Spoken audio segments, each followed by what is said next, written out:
Assalamualaikum warahmatullahi wabarakatuh. Selamat sore, salam sejahtera untuk kita semua. Baik, hari ini kita masuk ke materi pertemuan 14 ya, yang berjudul proposal penelitian. Ini materi terakhir dari mata kuliah metode penelitian. Jadi diharapkan memang teman-teman setelah mengikuti mata kuliah metode penelitian, teman-teman bisa minimal membuat proposal penelitian ya minimal bisa membuat proposal penelitian. Tapi diharapkan untuk jangka lebih panjangnya lagi, lebih besarnya lagi, teman-teman bisa membuat laporan akhir penelitian, ya, atau teman-teman bisa membuat skripsi atau tesis dan lain sebagainya kalau nanti teman-teman melanjutkan studinya, ya. Dalam mata kuliah ini goalnya adalah teman-teman mampu membuat proposal penelitian ya. Setelah teman-teman mempelajari kemarin dari sumber data, instrumen penyusun penelitian, uji validitas dan reliabilitas ya, dari awal semester sampai akhir hari ini, eh, goal terakhirnya adalah proposal penelitian. Baik, kita pelajari apa itu proposal penelitian. Ya, kita pelajari secara definisi dulu mengenai pengertian proposal. Ya, secara umum proposal adalah rencana yang dituangkan dalam bentuk rancangan kegiatan, ya, dan biasanya bentuknya tulisan, dijelaskan secara sistematis dan terperinci, ya. Jadi proposal adalah rencana kegiatan dalam bentuk tulisan yang dijelaskan secara sistematis, secara urut, secara runtut gitu ya, dan terperinci dan detail ya. Proposal pada umumnya itu dijadikan pedoman kerja atau acuan dalam melaksanakan kegiatan yang direncanakan. Ya. Jadi proposal penelitian itu juga dijadikan acuan kerja, pedoman kerja untuk melaksanakan kegiatan yang direncanakan. Kalau secara etimologis, proposal itu berasal dari bahasa Inggris yang dari kata dasar katanya adalah propose ya, yang artinya pengajuan, mengajukan atau permohonan. Jadi di mana proposal ini atau pihak yang memberikan proposal itu menawarkan ide, gagasan dan rencana kepada pihak lain supaya apa? Supaya mendapatkan dukungan. Dukungan dalam hal izin, persetujuan, dana dan lain sebagainya. Ya, jadi itu secara etimologis mengenai kata proposal. Ya, kalau menurut KBBI, pengertian proposal adalah rencana yang dituangkan dalam bentuk rancangan kerja. Perencanaannya secara sistematis, matang, dan teliti. Ya, dibuat oleh peneliti sebelum melaksanakan penelitian, baik field research ya, penelitian di lapangan, atau library research, penelitian di perpustakaan. Proposal penelitian itu merupakan, kalau ini kan tadi proposal ya, jadi kata proposalnya. Tapi kalau proposal penelitian, kalau proposal digabung dengan kata penelitian ya, adalah pedoman yang berisikan berbagai kegiatan serta langkah sistematis yang diikuti oleh seorang peneliti dalam melaksanakan suatu penelitian. Jadi proposal penelitian itu adalah kegiatan-kegiatan, langkah-langkah sistematis yang eh, dibuat oleh peneliti dalam melaksanakan penelitiannya. Ya. Proposal penelitian juga sebagai bentuk pedoman rencana kerja yang terdiri atas semua unsur-unsur pokok dalam proses penelitian. Nah, proposal penelitian juga harus berisikan informasi yang cukup bagi si pembaca untuk mengevaluasi penelitian yang diajukan. Ya, jadi proposal penelitian selain dia pedoman kerja dalam melaksanakan penelitian, tapi juga di situ berisi informasi bagi pembaca dalam mengevaluasi penelitian yang diajukan. Jadi proposal penelitian itu nanti kan akan diajukan ya. Kalau teman-teman nanti eh, penelitian yang akan teman-teman buat, proposal penelitian yang teman-teman buat itu diajukan ke dosen pembimbingnya, ya diajukan. Kira-kira perlu ada revisi nggak, ada evaluasi nggak, layak nggak untuk dilanjutkan penelitian tersebut, ya sudah mencukupi kaidah-kaidah penelitian belum, ya. Nah, setelah itu baru setelah disetujui, mungkin nanti ada revisi sedikit, disetujui, nanti teman-teman silakan melanjutkan penelitiannya. Itu kalau dalam lingkungan akademis. Tapi kalau dalam lingkungan, misalkan lingkungan apa namanya lingkungan peneliti gitu ya, dalam di luar lingkup akademis, tapi dalam lingkup penelitian, misalkan dari LIPI dan lain sebagainya, teman-teman mengajukan penelitian, ya, misalkan mengajukan penelitian ke sebuah perusahaan dan nanti teman-teman akan didanai oleh mereka, ya, akan didanai oleh perusahaan-perusahaan atau mitra di mana tempat teman-teman meneliti. Ya. Oke, tujuan proposal secara umum tujuan dibuatnya proposal adalah untuk mendapatkan izin atau persetujuan dari suatu pihak mengenai rencana atau rancangan yang dilakukan. Ya, proposal juga dibuat untuk permohonan dana atau sponsorship melalui kerjasama dengan pihak lain. Ini yang tadi saya maksud ya. Jadi proposal itu juga sebagai permohonan dana, sponsorship, kerjasama dengan pihak lain untuk mendanai penelitian yang dilakukan. Hasil dari penelitian tersebut mungkin akan digunakan oleh pihak lain. Ya, nah itu tujuan dari dibuatnya proposal. Ya, lalu kalau proposal penelitian juga sama saja, ya. Tujuannya yaitu menampilkan pokok permasalahan yang harus teliti dan poin-poin penting dari penelitian tersebut. Mencari berbagai data yang diperlukan untuk memecahkan pokok permasalahan, menyarankan bagaimana data tersebut akan dikumpulkan, diperlukan, serta diinterpretasikan.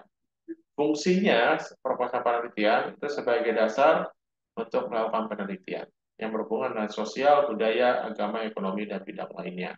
Ya, pokoknya tujuan proposal itu adalah untuk mendapatkan izin atau persetujuan dari pihak lain. Selain itu juga untuk mendapatkan dana, untuk mencari data, dan bagaimana data tersebut dikumpulkan, dilakukan, serta diimplementasikan. Jenis proposal, ya, kalau proposal pada umumnya ada proposal kegiatan, proposal bisnis, penelitian, dan proposal proyek. Tapi yang akan saya bahas di sini itu lebih banyak ke proposal penelitian. Ya, proposal penelitian itu adalah jenis proposal yang umumnya digunakan pada bidang akademisi. Contoh proposal penelitian yaitu membuat skripsi, tesis, disertasi, laporan tugas akhir kalau untuk D3, ya. Proposal ini dibuat sebagai pengajuan kegiatan penelitian. Lalu kalau misalnya para dosen yang juga disuruh meneliti kan, melakukan tridharma perguruan tinggi, yang salah satunya adalah penelitian. Penelitian ini juga bisa mendapatkan hibah penelitian dari Kementerian Pendidikan dan Kebudayaan kalau sekarang. Kalau dulu namanya Kementerian eh, Riset dan Teknologi, ya, Riset, Teknologi dan Pendidikan Tinggi, Kemenristek. Lalu bawahnya ada Dikti-nya ya, Kemenristek Dikti. Ya. Aduh, ada juga Kemenristek BRIN, ya. Dari BRIN juga sama, ya, Badan Riset Nasional. Badan Riset Nasional juga dosen juga didanai dari sana untuk mendapatkan hibah penelitian. Nanti hibah tersebut, dana yang didapatkan digunakan full untuk melakukan penelitian. Ya, sebelum mendapatkan hibah tersebut, ya, dosen-dosen juga membuat proposal penelitian. Ya, setelah dibuat proposal, lalu dibuat apa namanya laporan laporan penelitiannya, lalu terakhir adalah laporan akhir penelitian. Nah, ini udah finish, sudah selesai. Ya. Lalu selain dari laporan penelitian tersebut juga ada nanti namanya laporan pertanggungjawaban dana yang telah digunakan, ya. Nanti laporan tersebut dilaporkan kepada pihak pemerintah yang mendanai penelitian yang kita lakukan. Jadi, bentuk-bentuk proposal ada yang formal, ya, dilengkapi dengan 3 bagian utama. Pendahuluan, isi pendahuluan itu ada sampul, halaman judul, kata pengantar, ikhtisar, dan berisi lembar pengesahan. Lalu yang kedua, isi proposal. Isi proposal, latar belakang ya, bab 1, lalu batasan masalah, tujuan, ruang lingkup, jadwal kegiatan, dan RAB. Ya, latar belakang, batasan masalah, tujuan dibuatnya proposal, tujuan penelitian, ya, ruang lingkup penelitian, jadwal kegiatan, dan RAB, rancangan anggaran biaya. Lalu di situ ada data pelengkap proposal, lampiran, tabel, daftar pustaka, dan lain-lain. Mengapa isi proposal belum ada kajian pustaka, lalu belum ada metode penelitian, hasil pembahasan, ya, kesimpulan? Karena memang isinya masih proposal, ya, masih mengajukan terlebih dahulu. Jadi hanya pada sebatas latar belakang mengapa penelitian tersebut dilakukan, batasan masalahnya di mana, ya, tujuan penelitiannya apa, ruang lingkup bagaimana, jadwal kegiatannya, dan PAB. Ya. Ini bentuk proposal secara formal. Kalau penelitian, proposal penelitian pasti bentuknya formal, ya, tidak bisa semi formal dan tidak bisa non formal.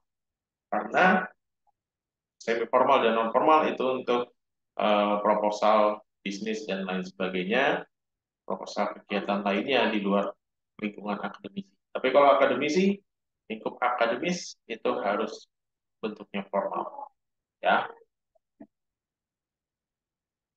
Unsur-unsur proposal ini seperti yang tadi saya sudah bahas, latar belakang masalah, rumusan masalah, tujuan penelitian, hipotesis, asumsi penelitian, manfaat, ruang lingkup penelitian, kajian pustaka, sana bisa ada, bisa tidak, definisi operasional.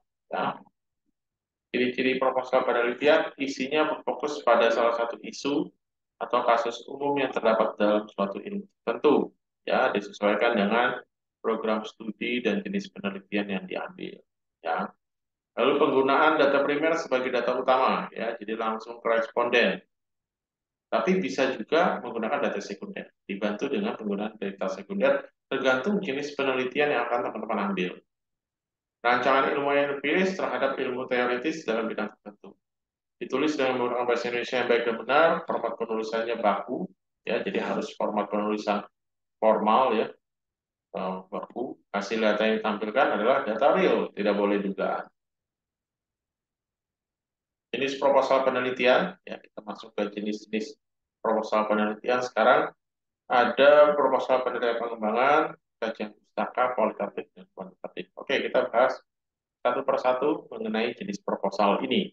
Nah, kalau proposal penelitian pengembangan itu berisi rancangan kegiatan yang dapat digunakan untuk memecahkan masalah aktual. Pemanfaatan teori, konsep, prinsip, dan temuan sangat ditekankan sebagai langkah untuk memecahkan masalah. Ya. Proposal pengembangan ini berbeda dengan proposal penelitian lainnya karena hasil yang ditampilkan pada proposal ini digunakan sebagai penerapan ilmu untuk memecahkan masalah. Ya, jadi dalam proposal penelitian pengembangan, proposalnya ini digunakan sebagai penerapan ilmu untuk memecahkan masalah. Ya. Lalu ada proposal penelitian kajian pustaka. Proposal yang bertujuan untuk menelaah dan mendalami kasus yang terjadi melalui kajian pustaka yang relevan untuk memecahkan suatu masalah. Telah yang dilakukan adalah dengan mengumpulkan data atau informasi yang berkaitan dengan kasus yang sedang diteliti. Nah, bahan-bahan pustaka ini diperlukan untuk menggali ide atau gagasan baru sebagai pengembangan kerangka baru. Ya, kalau proposal penelitian kajian pustaka itu pasti datanya adalah data sekunder. Ya, dia memecahkan kasus dengan melakukan telaah pada eh, informasi yang berkaitan dengan kasus yang sedang diteliti, baik berupa jurnal penelitian sebelumnya, baik berupa laporan penelitian, laporan-laporan eh, keuangan, laporan atau catatan-catatan lainnya yang berhubungan dengan kasus yang sedang diteliti. Ya, jadi dia tidak pasti menggunakan data sekunder dan tidak menggunakan data primer. Ya, lalu kalau proposal penelitian kualitatif, proposal yang menampilkan gejala holistik kontekstual melalui pengumpulan data yang memanfaatkan orang sebagai instrumen kunci dari penelitian. Ya, kalau penelitian kualitatif ini sifatnya deskriptif atau berupa penjelasan yang umumnya menggunakan analisis dengan pendekatan induktif. Ya, pendekatan induktif. Nah, dia ini sifatnya deskriptif, narasi deskriptif, ya, penelitian kualitatif, menggambarkan suatu fenomena Ya. Yang ditonjolkan pada proposal ini adalah proses dan maknanya. Maka dari itu, proposal ini disajikan harus berdasarkan data yang otentik dan disusun berdasarkan narasi yang kreatif. Ya. Ini penelitian kualitatif. Misalkan apa sih proposal penelitian kualitatif? Nah, biasanya contoh pada umumnya adalah proposal penelitian yang bergerak di bidang sistem informasi. Ya, Eh, misalkan ingin membuat sistem informasi gaji karyawan, gitu ya. Nah, dia menjelaskan secara umum, menjelaskan terlebih dahulu bagaimana sistem informasi penggajian karyawan yang terjadi pada sistem penggajian yang terjadi pada mitra yang sedang diteliti. Ya, dia menjelaskan secara narasi deskriptif, gitu ya, menggambarkan bagaimana situasi di sana, bagaimana situasi sistem berjalan yang ada di sana. Lalu setelah itu dia buat sistem usulannya. Nah, nah, dari sini mereka harus berdasarkan data yang otentik asli, makanya dia harus datang langsung ke sumbernya. Mereka biasanya kalau menggunakan teknik pengumpulan datanya itu menggunakan wawancara maupun observasi. Ya, kalau untuk proposal penelitian kualitatif biasanya mereka menggunakan observasi dan wawancara. Nah, kebalikannya dengan proposal kualitatif yaitu proposal kuantitatif. Ya, di sini menggunakan pendekatan induktif-deduktif. Nah, proposal ini disusun dari suatu kerangka teori, gagasan para ahli, dan pemahaman peneliti berdasarkan pengalamannya yang kemudian dikembangkan menjadi masalah dan pemecahannya digunakan untuk memperoleh kebenaran. Nah, biasanya untuk proposal kuantitatif ini yang bergerak kalau kita ingin meneliti mengenai hubungan, apakah ada pengaruh antara variabel A dengan variabel B. Ya, kalau kita mau meneliti mengenai eh, pola perilaku, sikap, dan lain sebagainya. Ya, itu biasanya menggunakan proposal kuantitatif. Nah, yang bergerak di bidang eh, kebanyakan dalam proposal kuantitatif itu penelitian yang bergerak di bidang manajemen, ya, ilmu manajemen, lalu psikologi dan lain sebagainya. Ya, jadi menggunakan proposal kuantitatif. Oke, sekian yang dapat saya sampaikan kepada teman-teman. Silakan teman-teman pelajari materi pertemuan 14 ini dan jika teman-teman ada pertanyaan dapat bertanya melalui WA group maupun chat pribadi saya. Baik, terima kasih atas atensi teman-teman. Saya akhiri pertemuan kita hari ini.